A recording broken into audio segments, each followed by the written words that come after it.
Good afternoon.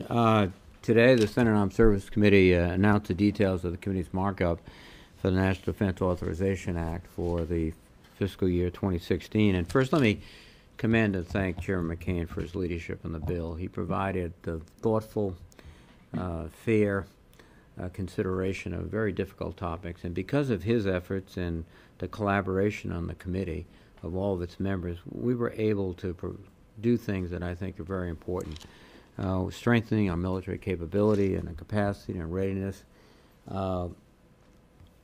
We've also looked very hard at steps to reform the compensation retirement system, ensure that we're adequately preparing for the new dimension of warfare, cyber warfare, support to our allies, and improving readiness. All of these things, together with acquisition reform, will result of very positive collaboration, significantly encouraged by Chairman McCain. So again, I thank him, and I think he did an excellent job today. It was a lot of bipartisan cooperation. The committee voted out the bill 22-4. It authorizes $523 billion in base funding for the Defense Department programs and some limited energy programs, and then $90 billion in Overseas Contingency Operations Account, OCO account.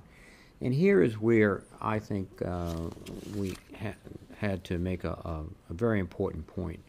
OCO is designed originally to provide for those operations overseas. That's the specific title, and that's the specific purpose. I must admit there are times that and limited amounts of the money was spent for other reasons, but the thrust and the bulk of it was for support of men and women in the conflict over in areas across the globe. Originally, Senator McCain and I sent a letter to the Budget Committee saying we should raise the baseline to the point that we can accommodate the President's request of roughly $50 billion for OCO. And that's the way to do it. And the Budget Committee didn't do that. They stuck with the BCA caps and said, no, just put it all in OCO. Well, what I tried to do today is to say, let's go ahead and authorize the entire amount of OCO, roughly $89 billion. But let's fence that differential, that roughly $39 billion differential, until we do what everyone says they want to do, which is to reform, repeal, modify, suspend the BCA for a number of years so that we can fund adequately in the base defense operations as well as non-defense operations. And the reason I think this makes sense is because, first, OCO was designed not to be the baseline funding for the military forces. It was designed for particular expeditionary operations, so there's some limitations in OCO. Second, our national security and our defense is not strictly a function of the Department of Defense. We need the FBI. We need the State Department. We need Homeland Security.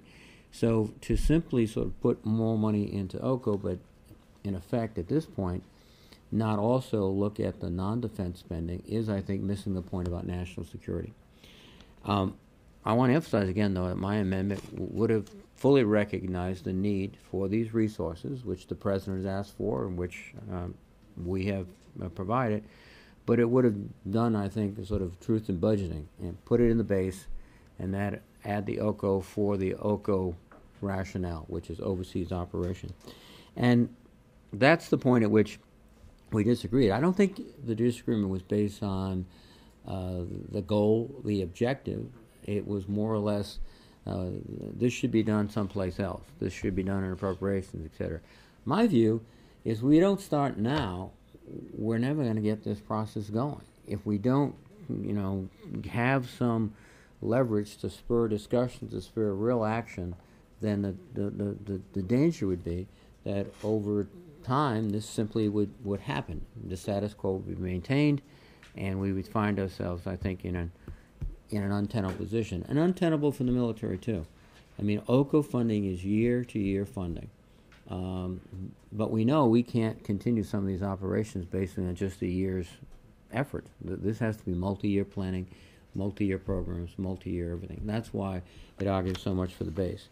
And so that's really the rationale where I think it's important to make a statement that, you know, the objectives of the bill, the substance of the bill are very positive, very bipartisan, but the funding mechanism is something that has to be addressed. And I think if we don't focus on that, we're not going to be effective in making the changes again that I hear many on both sides of the aisle say. Initially, the first sort of statement out of their mouth, we've got to get rid of sequestration. Well, I was trying to begin that process today. And I also want to thank some of my colleagues, all of my colleagues, they did a great job, but Bill Nelson and Kirsten Gilbert and Mace Hirono were able to support the approach that we took in terms of the final bill. But I look forward to working with Chairman McCain, very much so. Because again, he and others, Senator Graham, Senator Tim Kaine, have said repeatedly and very, very accurately and sincerely, we've got to fix the BCA, the Budget Control Act, and I think that's our next step, and I hope we can accomplish that. I'd be very happy to respond to any questions you might have. I have this brilliant staff here, which I'm prepared to refer questions to at a moment's notice. Yes. Do you support cutting the cost cap for the aircraft carriers by $100 million? Do I support it? I don't think there was that provision was in the bill. Yes, yeah, I do. Yeah. That's why my brilliant staff is here, by the way. Let's talk about the M16 firing mechanism, which I'm just joshing a bit. Anybody else? Yes, sir. So you're saying that Senators Gillibrand, Nelson, and Hirono, the other three, no votes on the bill in addition to you? Yes, that's public record. Those records were made public. Yes. If they're not officially public today, they will be. Clarify what the vote on your amendment was.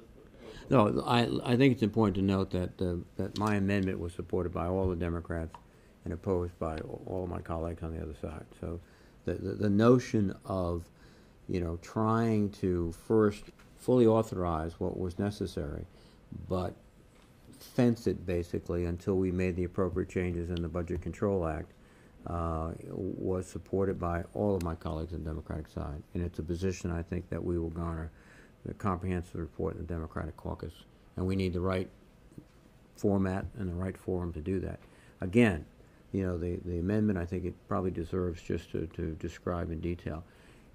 Authorizes the entire proposed OCO of roughly $90 billion, but that fences the amount, roughly $39 billion, above the President's request. And the fence is just two conditions. One, either the BCA is repealed or reformed or caps are raised appropriately for both defense and non-defense, or there is additional funding provided through an emergency basis or through some other appropriation basis, so we have that equivalent increase in both non-defense spending as well as defense spending. Yes, sir. Was your no vote just a point you wanted to make today to start the process toward a cap-raising deal? If nothing changes between now and the time this bill's on the floor, and the OCO stays the way it is now, would you support the bill on the final package? No, I think, again, I think it's important to point out that, and I'll say what I've said before, everyone says we've got to get rid of the BCA, but if we continue to keep sort of saying, yes, we do, but we're going to vote to recognize the BCA caps, that's not going to get this process started. I think it's important to get the bill to floor. I think it's very important to work again with Senator McCain, with Senator Graham and others, because there is a very sincere mutual desire to make sure that the BCA does not affect our ability to operate. So I look forward to working with them. I hope we can resolve this. And then, as I do with every vote, you have to consider both circumstances and the situation at the moment. Yes, ma'am. So what's the strategy in terms of both Senate floor debate to try to get your ultimate end goal, which is to make sure that the equal level of defense and regular defense? Well, I think not right now. There's multiple lines of sort of effort. We have an appropriations process. In fact, some of my colleagues commented, this makes a lot of sense, but it should be in the appropriations bills. And so on the appropriations process there, that could be some of the first measures that actually go to the president. And there you have the same debate, basically. Are we going to accept the allocation based on the Republican budget, or are we going to try to go beyond it? Are we going to put additional funds in? The unique aspect of defense, they didn't have to make those hard choices because of the availability of OCO. That's why it suddenly ballooned from $50 billion to roughly almost $90 billion. If, I can tell you, if on the non-defense side there was an emergency funding category like OCO, guess what? You'd see that go up too, because as you look at some of these defensive, non-defense bills, and I'm working with Senator Collins on the transportation housing, I mean, the allocation is really tough. The choices are really difficult, and the demands are such that I think on both sides there's an effort to look for a way on the non-defense spending to move above BCA. On a sort of separate note, when was the last time a top member from a party on the committee voted against the markup? I don't know. That was I didn't do any of that type of detailed research. We've had situations on the committee where the vote has been unanimous. In fact, many times it's been unanimous. We've had situations where there was a very divisive vote. The last one that I can recall personally was in 2011 when we were dealing with the don't ask, don't tell policy, and we had a significant number of Republicans. In fact, I think only one joined the vote that passed the measure, and that was Senator Collins. So there are occasions when this happens, but this is less about, precedent, I think. I think the precedent of the committee is we've had some variations, but it's one of cooperation and bipartisanship. And frankly, my perception there with the Chairman McCain particularly was that was the atmosphere that prevailed throughout. But there comes those points where you have to make you think, an appropriate decision based upon something that it's very important. And I think this is important, and I try to make the point, is because if we don't effectively find a way out of this BCA dilemma this year, then what we've done is institutionalized the OCO as a way to fund a defense bill every year. And I think it'll grow and grow and grow. And I think the other thing that'll happen, we'll find more and more surprising things in the OCO each year. And let me give and I'll stand corrected because I have staff with experience, but we have within the defense budget right now significant monies that are dedicated to scientific research, medical research principally. It's just essentially moved through the Department of Defense out into the academic research community.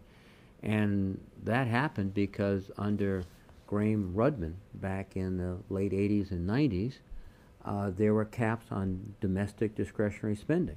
And some of my colleagues felt very strongly about increasing NIH spending, increasing research spending, and guess what?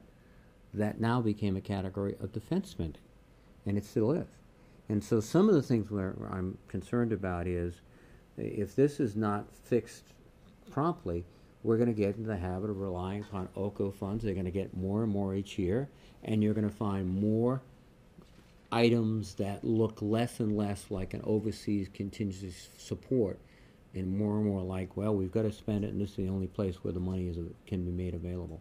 The other thing I'd say about OCO, too, is that it increases the deficit. This is all not paid for. So for those colleagues, individuals that worry, and we all should, about the deficit, as this keeps growing and growing, the deficit keeps growing and growing, too. Yes, ma'am. One of your colleagues mentioned, though, that there was some kind of language meant to address this that was passed. Can you elaborate on? Yeah, the language that was put in, again, this is again, with the leadership of Chairman McCain, which I can't quote it verbatim, but I think I can give you an approximate, which basically says that, it's the sense of the Senate that the BCA relief for vote defense and non-defense has to be enacted this year, so that we will not be in this dilemma next year. The big difference between my language and this language is it was a sense of the Senate. It was what we'd like you to do. I tried to do something sort of to sort of balanced way of saying, listen, we know this money is necessary, but we want to provide incentives to remove BCA so we can do it the right way. We can put it back into the base, and then we can maintain the roughly $50 billion of OCO spending that the President sent up, and which generally covers contingency operations. Yes, sir. Let me take one more question. I don't know. Are you aware of any deals coming through the Senate or the House that would address ETA repealing or?